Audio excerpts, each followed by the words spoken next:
Hi everyone, my name is Bruce Janz, and this is a little instructor introduction video so that you can get to know who I am.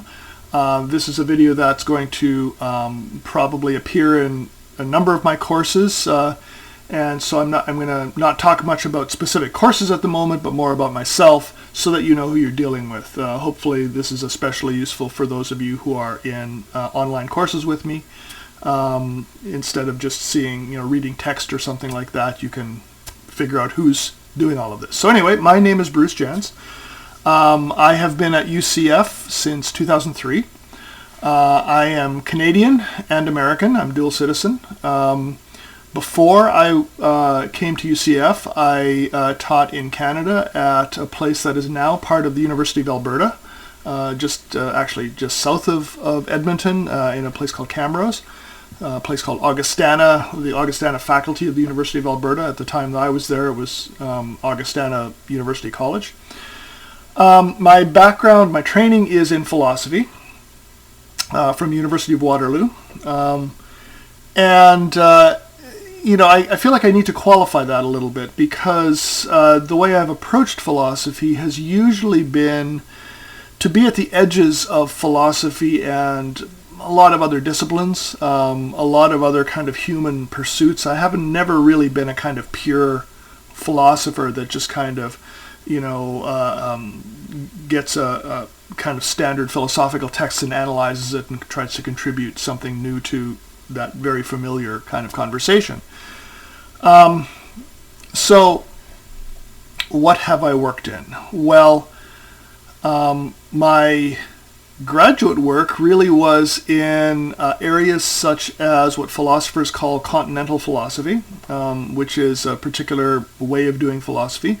I'm also comfortable in another major category called analytic philosophy. So if any of you know about how philosophers do what they do, you might recognize those. And I work in both of those kinds of areas.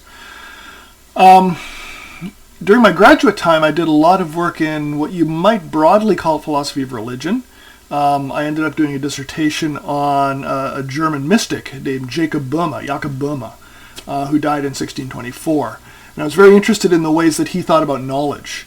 He had a number of words that he used. He wasn't university educated at all, so he was really trying to figure things out as he went through these kind of visions that he had and this kind of understanding that he had about how the world worked.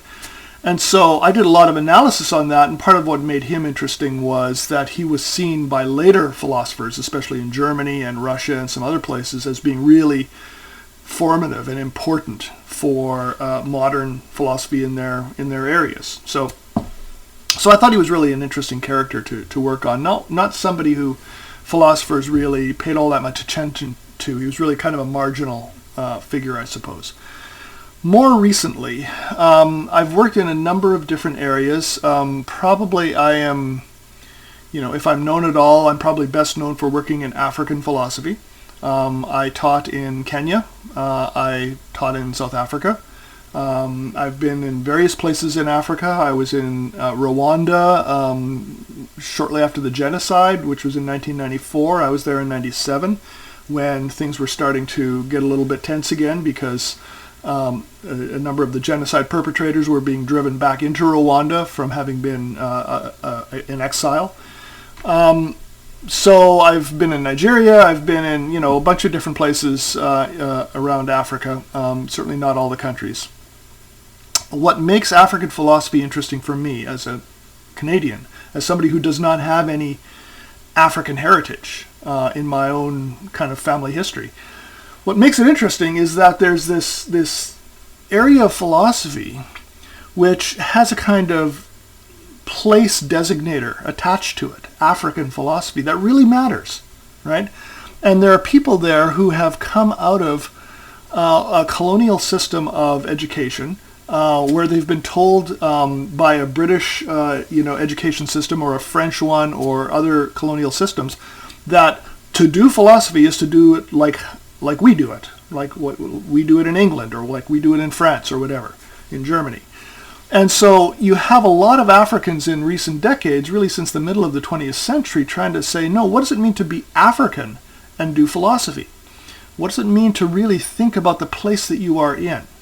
And take that seriously and recognize that concepts come from there that maybe couldn't come or won't come from other places for a whole variety of historical reasons and cultural reasons and all sorts of other things.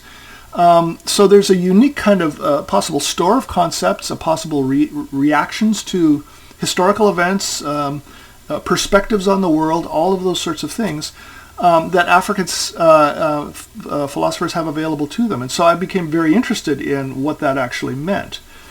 And so I've used the word place a lot as well here, and that's really one of my other major areas of research, questions around place and space in all sorts of different ways. Connected to Africa as one of those ways. But I'm also interested in the ways that we represent place. We do so digitally, for example. We simulate places in games in all sorts of different ways. We have simulators, flight simulators. We have urban space simulators. We have all sorts of ways of imagining what place looks like. We build place. We build our cities. We build our rural areas to be places that are congenial for us, and that congeniality in part comes with a recognition of our history. There are certain things we want to remember, and we put them in place. On the other hand, places also disappear, and we lose them, and we're taken from them. I mean, going back to Africa, for example, if you're African going through colonialism, your place was effectively taken away from you while you were still there. If you were taken in slavery, you are taken from your place. And so there's a whole lot of work on memory and reconceptualization of what one's tie is to a place when they've been forcibly removed from it. And so we can talk about place in just a myriad of different ways. And I teach a course on place and space where we go through a lot of these things. So those are two of my major areas of work. I work on Africa and I work on place, and those two things for me are tied together. There's a kind of a third major area of work that I do, and it's around what you could think of as the digital. So I'm a core faculty member in the Text and Technology PhD program here at UCF. I'm also co-director for the Center for Humanities and Digital Research here at UCF as well. And I'm very interested in the ways that we operate as human beings in a digital world. And this becomes all the more urgent with the rise of AI and the rise of digital tools that in a certain sense are meant to mimic or in some cases even replace certain human abilities. Some might think we're enhancing those human abilities. And that may all be true, but it's really interesting to think about what it means to be human at this moment in history with these tools that we have. It's interesting also to think about how we do the humanities, and by humanities I mean history, literature, philosophy, religion, language, all sorts of things that you would normally think of as being humanities disciplines, how we do those better using these digital tools, right? And so in the center that I direct, we have very large and elaborate scanners and things like that, and these are meant to be able to capture images in a very kind of great detail and in some cases very large images. So let's say we want to image a large map or a blueprint or a work of art or something like that. Well, we can do that, and then we can examine it. We can really look at it much more closely than we could even in real life. That doesn't mean that we get rid of stuff in real life. It means that the digital tools give us a perspective on how to think about these things. And it also gives us the ability to aggregate these things. We can put lots and lots of stuff together in databases, and we can curate them, and we can do loads of different things to try and think about the world that we humans move through as a world of lots of artifacts, lots of products of our human imagination, not just single things. And so, I find that very interesting as well from many perspectives, but certainly a philosophical one. The question of how we be human with the tools that we have made, when those tools start to walk the same kind of path as our own intelligence, as our own memory, as our own ability for attention, as our own, ability to persevere and look at detail. I mean, all of these sorts of things. Now we can do it in ways that we couldn't do it before.